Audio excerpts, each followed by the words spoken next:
shouldn't be afraid to change. We shouldn't be afraid to be more fluid with our lives and our goals and just the things that we want to achieve, because we don't know if success is also around the corner in a different area. What is it about Beyonce making country music that has y'all so mad? Just won't leave any area alone, right? They just have to seize control over every aspect, don't they? They've got to make their mark, just like a dog in a dog walk park. You know, every dog has to mark every tree, right? So that's what's going on here. Shania and the other folks you talked about, what they did is they were in country music and they went out. You know, and that's one thing. But people coming into country music have because I know a little something about country music. First of all, who is they and why are y'all comparing us to dogs? Y'all do know that Black people created country music, right? She's from Texas, so this didn't seem off-brand for me at all. And how ironic is it for a white person to say they just come and try to take over everything? Not the pot calling the kettle black. What's up, YouTube? It's tiny.sey, and I'm back with another YouTube video.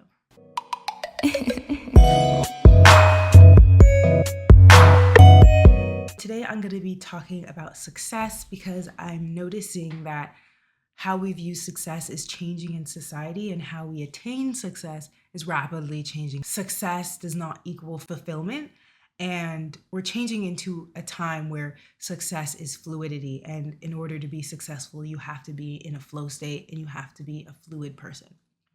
So I am just going to talk about that and demonstrate my idea through this video. A popular example where we're seeing this is Beyonce when she put out some country songs during the Super Bowl. This was a shock because usually she does pop, she does rap, she does, you know, she's done R&B, but she's never done country. And I feel like that was a major pivot for her. It was a major transformation or rebrand, if you want to call it. But she's able to gain a lot of success from it, and she's able to still be received even though she decided to make that pivot. We also see that with Doja Cat and how she's made a major rebrand of her image, and although not everybody loves it, she's still able to see success even though she's decided to change, and it was for her happiness and it was for what she wanted, and she was still able to see success in her career, whether we agree with whether she deserves it or not. And even with the YouTuber Kelly Stamps, she's made a major pivot and she created a new channel where she is more open about her Christianity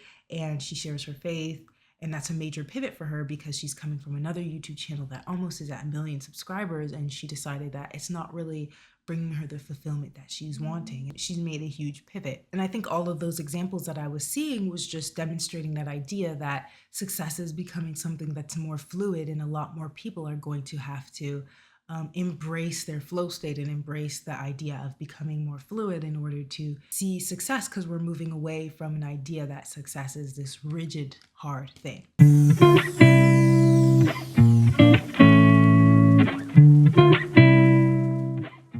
What do you want to be when you grow up? This is a question that we are asked from the age of 6 or 7. As soon as we are in the classroom, kindergarten, first grade, I remember being asked, what do I want to be when I grow up? I didn't even really know my option, but you just learn to regurgitate and answer whatever it is. It might have been what your friends said, it might have been what your parents do, but you learn how to answer this question, whether you actually know what you're saying or not. We learn from an early age that success is rigid. Why am I comparing what do you want to be when you grow up to a rigid idea of success? Well, I think it's because a lot of the ways that we view success in society is very rigid. Go to college for 4 years for 1 degree, then you get a job and you work that same career for who knows how long. You get the family, you have the kids.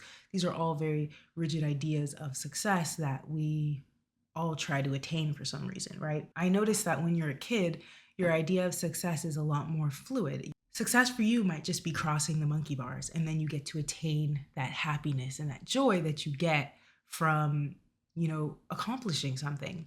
Maybe that took you a week to do. Maybe it took you a week to master the monkey bars, and you might have been really working at it, but that was success. You went home and you said, oh, Mom, I almost crossed the monkey bars today. But then when you finally do it, that's success for you. Success is a lot smaller it's like a smaller bite-sized digestible chunks when you're younger. And I think that's why kids are so happy. Kids are able to just do so many things because they don't have that rigidity in them yet. They don't have fear in them yet. They don't have so many things that we attain as we get older. And so they're able to see success a lot faster than I think adults are, because they become more rigid in their thinking and they become more rigid in their view of success, and to just become way more practical. Now you fast forward and it gets to college, and now it's getting a job, finding an internship, and the goals become farther and farther away and harder to actually achieve. We have been seeing how the world is really shifting in this way, right? That achieving success past high school, past college is getting harder and harder and harder. Now we're seeing how people are becoming more depressed, becoming more lonely, all these horrible outcomes that we're seeing because of how we decided to define success as a society. We made it super rigid, and we didn't allow much creativity or imagination. And we really stifle a lot of people's inner child and their nature when they were a kid to be more flowing and open to their idea of success, and open to trying new things, doing new challenges.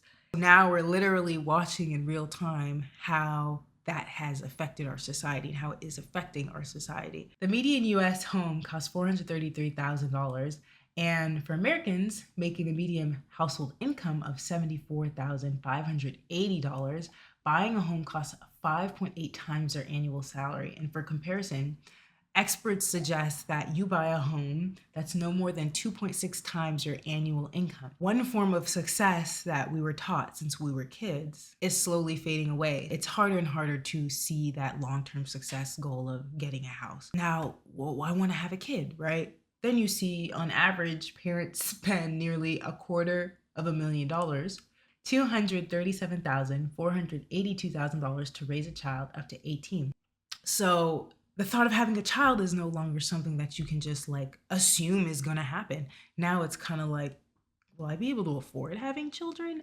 And so a lot of these things that we thought were a given success wise are like, they're coming into question. Even getting a job, it's coming into question. People send applications and applications and applications and applications, and they don't hear anything back, or they don't get that job, and then they have to pivot and do something else, right? And so a lot of the ways that we thought that we were going to attain success, or imagine that success was going to come to us, it's changing. And we hear a lot about the American dream. The term American dream was coined in the best-selling book in 1931 titled The Epic of America by James Truslow. And he described the American dream as that dream of a land in which life should be better and richer and fuller for everyone, with opportunity for each according to ability or achievement. It was about upward mobility, having a dream, being able to achieve that dream, and that dream being a good job, the house, the kids, the white picket fence. For a lot of people, this dream never existed. For Black Americans, this American dream never existed. For a lot of Indigenous Americans, this dream never existed. And now everyone's starting to realize that the American dream is dead. The American dream does not really exist as they sold it to us, this rigid view of success where you get the house, you get the wife, you get the husband, you get the kids.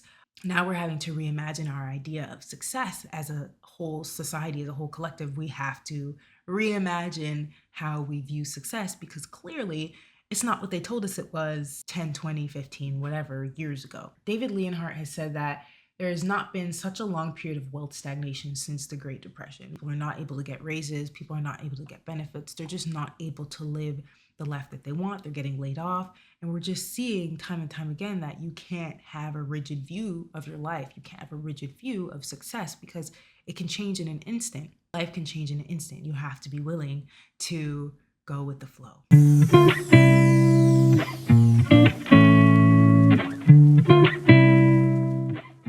Bruce Lee says, be like water. And we've all heard it, right? And really the idea of being like water is to adapt, to go with the flow, and to be able to change with the times. And we see that a lot of the people that have an easy time in life are people that really just go with the flow of their life. They don't really trip up by things. They live life in that pure way that children live life. They want to do this thing, they do it.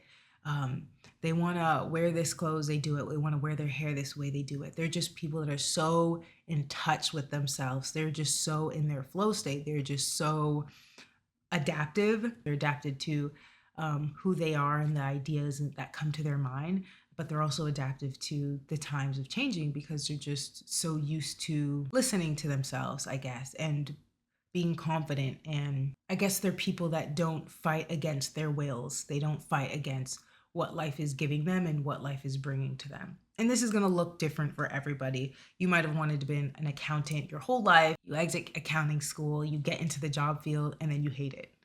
So like, what do you do after that? Do you continue to do accounting because you've achieved success, or like, do you decide to change? Like a lot of people will just stay in accounting. The people that really inspire me have that story that, oh yeah, I was in accounting, did that for a few years. I didn't really like that. So then I pivoted. I became a creative director and really loved that, did that for a few years. And now I'm and now like I have my own fashion brand. Like they're the people that just go with the flow and they don't take life super rigidly and super seriously, because we're seeing how even if you try to take life super seriously and play it by the rules, by the rigid rules, like it's not promised anymore. And I guess it never was promised, but it's certainly not promised today. What I'm getting at is the way that the world is shifting and the way that society is shifting with layoffs and just the housing crisis and like wars brewing and just society's in chaos, right? You have to be like water. You have to be willing to flow. You have to be willing to listen to your emotions. You have to be willing to listen to what you want a little bit more clearly. A lot of people may want to move back into this hierarchical, rigid, like this is the destination X on the map and like here's the directions sort of world, but clearly like we're shifting away from that. And you just kind of have to move with the times. Millennials are called the job hopping generation because they're the most likely to change their job. They're most likely to leave. They are not tied to an organization. 6 in 10 millennials are open to a new opportunity, and millennials change their job 3 times more than any other generation. So they really just do what they want to do. They don't like the job anymore, they leave. They're not being fulfilled at the company anymore, they leave. They're not being treated well by the company anymore, they leave. And I feel like past generations were just taught that this is not the way to be. You have to, there was a script. They follow this script. They're just it's like uptight, and not to knock them because that's what worked. That's what worked for them. It actually was probably a good way to live. But now, like, clearly it's just not working. You can stay loyal to a company and they'll lay you off next week. Like, it's not working anymore. It's not the rigid script, the rigid life, the rigid rules. Like, it doesn't work. So now seeing millennials and Gen Z as well, feeling more fluid, not being tied to companies, kind of living life to their own tune. This is the way of the future. Clearly, like it's just the way that we are changing. It's the way that society is changing. We're seeing this rise in freelancing. There is an estimate of 76.4 million freelancers in the United States, and this figure has grown year over year by at least 2 million since 2017, and it's continuing to grow. And why do I bring up freelancing? I think it just demonstrates the idea that I'm saying, the idea of flowing and kind of doing what you want. Some things in life are always going to be rigid. Some things in life, like, and maybe not always, but within my lifetime, I feel like some things are always going to be a fact, and they're going to be things that are rigid. You have to get a job, you need housing, you need to eat food, you know what I mean? Like, there's some things that you just have to do. But the thing that is changing is how you go about it, how you go about housing, how you go about getting a job, how you go about earning money to live. So freelancing is what this demonstrates, is the idea of having more freedom to flow, to do what you want to do. I don't know what people are freelancing in. It could be anything, really. You can be a freelance accountant. Like, you can freelance most things where you contract yourself out and you kind of hop from client to client to client. I'm in the design field, so that's why I'm probably use graphic designers a lot. So if we take a graphic designer, 1 week, they could be working with a food company, maybe for a month, 2 months. Then once that's done, they can be like, okay, well, that was interesting. What do I want to do now? Well, now I want to work with, like, I don't know, they might work with a corporate office and they get to experience these two really different experiences. And this allows them to continually have a different feeling of success each time. And so you have to have a job, but how can I make the job as free flowing as possible? And that's just one demonstration of how work is shifting into a more fluid state. I mean, we also see it with relationships and how people, I think we're still figuring it out. Let's be honest, we're still figuring it out as a society, and dating. It's a mess right now.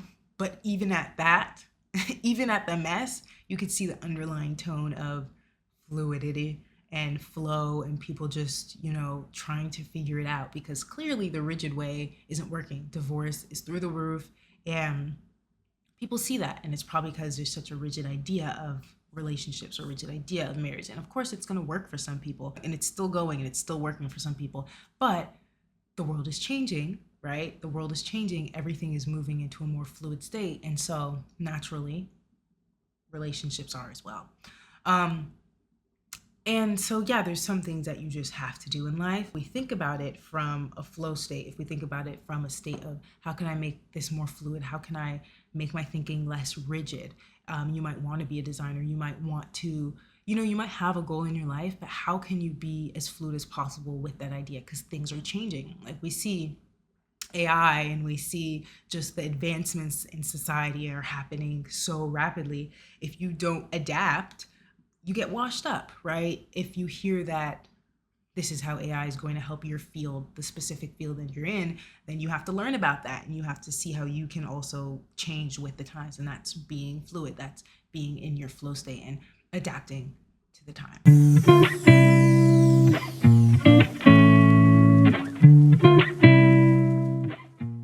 I really don't know how to pronounce this man's name. I need Google to pronounce this person's name. Mihai Robert Csikszentmihalyi. He's a trusted leader in positive psychology methods, and he coined the term flow state. Of course, he wasn't the first person, and this idea has existed across different societies as a philosophical idea, but he popularized the idea of the flow state. A person is in a state of flow when they are totally immersed in a task. When a person is in flow, they may not notice time pass, think about why they are doing a task, or judge their efforts. Instead, they remain completely focused. The concept of flow comes from the field of positive psychology, which is the study of things and how humans live. When we see this idea of the flow state and really just being completely immersed in something that you're passionate about, whatever it is, it can really be anything. Cooking can get you in the flow state.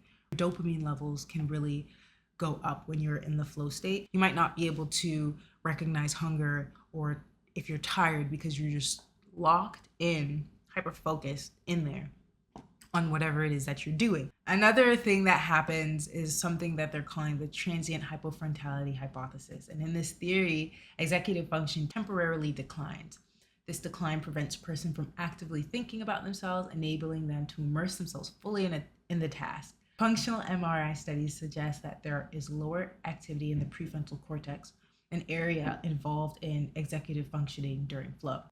So essentially, all those other thoughts that come into your head during the day, they go away when you're in the flow state. And like, if you've had a hobby or you've done anything that has got you in this state, like you'll know kind of what they're getting at. It's just that feeling where you're like, nothing's distracting you. You're not really thinking of anything. And if you are thinking of something, it's just like whatever you're doing at the moment and getting that right, succeeding at whatever it is that you're doing. There's also the synchronization theory of flow. And in this theory, regions of the brain communicate better during flow. A person is better able to control and coordinate their activities, suggesting higher executive functioning. So supporters of this theory point to neuroimaging studies during hypnosis and meditation, which suggest higher levels of activity in frontal cortex. So there's this correlation with the state that you're in when you're meditating or you're in hypnosis that you're in also when you're in the flow state. Tasks that tend to encourage a state of flow often share similar characteristics. And they might be challenging, but not so much that they're impossible. They're rewarding, so you get a sense of meaning or fulfillment from accomplishing them. They're in-depth, so they involve some sort of investment of your time and your energy to accomplish and complete them, right? So there's some sort of work that you're putting in there, and that can put you into the flow state. Solving puzzles, gardening, playing sports, reading, anything that really makes you focus, feel alive, feel passionate, hobbies, creative hobbies. These are all things that put you in the flow state. Why did I say all of that? I do think the flow state has to do with being fluid and just going with the flow, because naturally I feel like that's what the flow state is. It's going with your passions, it's going with things that engage you to the extreme, right? And when we see a lot of people that are at the top of their game and they are achieving a lot of success and they are people that inspire you, even if we take Beyonce, for example, a lot of people are just like, oh my God, she's like possessed, she's this, she's that. But really, it's the flow state. She gets into this state where she's like completely different and she's just like absolutely tapped into her art in that moment. She's Sasha Fierce, right? She is tapped into her creativity. She's tapped into singing or performing or whatever it is. A lot of people that are successful are tapping into this state. A lot of people that are at the top of their game and just like living life to the fullest, they're people that are able to enter their own flow state because they're people that are in tune with themselves and know what gets them there. A lot of artists go into the flow state. And so it wasn't explicitly said that you could be happy with the career you choose. You could be happy with the life you choose, the house you choose, whatever choice that you make, you can be happy. It could be something that brings you that fulfillment, that accomplishment, and that like locked in feeling. But now it's like, why not pick something that puts you in the flow state? Why not go with the flow? And so, like I mentioned at the beginning of the video, we're seeing, at least on a grander scale, celebrities and YouTubers, a lot of them are a lot more fluid with their careers. They're a lot more willing to try new things. They're a lot more willing to switch up. And I think that's because they are in their flow state. And something that brings you passion and gets you there one day might not get you there the next day. And I think another example that I haven't mentioned was Jay Versace. And a lot of people might know him as a Vine celebrity, a Vine star. And he like kind of moved to Instagram and he was doing comedy and like sketches and the same sort of thing on Instagram. But all of a sudden he did a big pivot and he kind of didn't want to be seen as just a comedian anymore. He was in tune with himself, from my observation. He was very in tune with himself and noticed that it wasn't bringing him passion, it wasn't bringing him fulfillment, it probably wasn't putting him in the flow state anymore. It probably just became a job in the worst way that we think of it. Probably was starting to feel like a job and something that he just felt like he had to do to make money. And so he said, I'm gonna switch up. And he decided to lean into another passion that he had, which was producing. And he was able to win a Grammy for producing. Yes, he got a Grammy for the best rap album for Tyler, the Creator, Call Me If You Get Lost. Yeah, and so he was really able to transform from this person that was just a Vine star, the Instagrammer, which is like super amazing, very successful, right? But then he transformed and he went with his feelings and he went with his flow and what life was moving him to. And he ended up getting a Grammy for that. And so I think ultimately the message that I got from everything that I was realizing was that we shouldn't be afraid to change. We shouldn't be afraid to be more fluid with our lives and our goals and just the things that we want to achieve, because we don't know if success is also around the corner in a different area. We might think that it's just this one thing, like I went to college for this and that's where I'm going to see success. But you never know. You never know. If we take some of these bigger examples of like celebrities, influencers, whatever, making major pivots in their career and still seeing great success, I think we can also adapt that in our own life and not be afraid of transformation, of change, and of making a pivot, especially if it makes sense and you know that it's something that has brought you passion previously. Yeah, I guess be more like water, be more fluid, embrace change, and embrace new ideas of success in your life, because you never know, it might work out for you and it might be the best thing when you look back at your career and your life. So thank you so much for watching. Don't forget to like, comment, and subscribe, and I'll see you guys in the next video.